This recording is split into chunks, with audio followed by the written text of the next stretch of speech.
ಸಾಂಸ್ಕೃತಿಕ ನಗರಿ ಮೈಸೂರಿನಲ್ಲಿ ಜೂನ್ 27ರಂದು ಅತ್ಯಂತ ಅದ್ಧೂರಿಯಾಗಿ ಹಾಗೂ ಐತಿಹಾಸಿಕವಾಗಿ ಹಮ್ಮಿಕೊಳ್ಳಲಾಗಿರುವ ನಾಡಪ್ರಭು ಕೆಂಪೇಗೌಡರ ಜಯಂತಿ ಕಾರ್ಯಕ್ರಮದ ನಿಮಿತ್ತ ಇಂದು ನಗರದಲ್ಲಿ ಭರ್ಜರಿ ರಾಜಕೀಯ ಮತ್ತು ಧಾರ್ಮಿಕ ಮುಖಂಡರ ಹೈ ವೋಲ್ಟೇಜ್ ಪೂರ್ವಭಾವಿ ಸಭೆ ಜರುಗಿದೆ.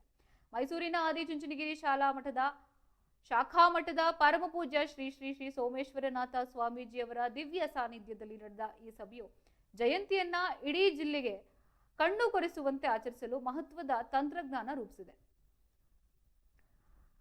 ಈ ಉನ್ನತ ಮಟ್ಟದ ಸಭೆಯಲ್ಲಿ ಕ್ಷೇತ್ರ ಶಾಸಕರಾದ ಹರೀಶ್ ಗೌಡ, ಬಿಜೆಪಿ ನಗರಾಧ್ಯಕ್ಷ ಹಾಗೂ ಮಾಜಿ ಶಾಸಕ ಎಲ್ ನಾಗೇಂದ್ರ ಮತ್ತು ಮಾಜಿ ನಗರ ಪಾಲಿಕೆ ಸದಸ್ಯರಾದ ಪ್ರಶಾಂತ್ ಗೌಡ ಜಂಟಿಯಾಗಿ ಪಾಲ್ಗೊಂಡು ಜಯಂತಿಯನ್ನ ಯಶಸ್ವಿಯಾಗಿ ಕೈಜೋಡಿಸಿದರು.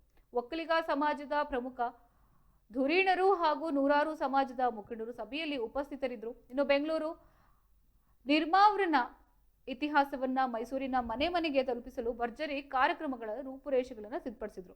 ಇನ್ನು ದೈವಿಕ ಮತ್ತು ಸಾಮಾಜಿಕ ಒಗ್ಗಟ್ಟಿನ ಈ ಸಭೆಯು ಕಪಿಲಾ ನಗರಿ ಮೈಸೂರಿನಲ್ಲಿ ಜೂನ್ 27ರಂದು ಕೆಂಪೇಗೌಡರ ವಿಜಯೋತ್ಸವ ಮೊಳಗಿಸಲು ಭದ್ರ ಬುನಾದಿಯನ್ನ ಹಾಕಿದೆ.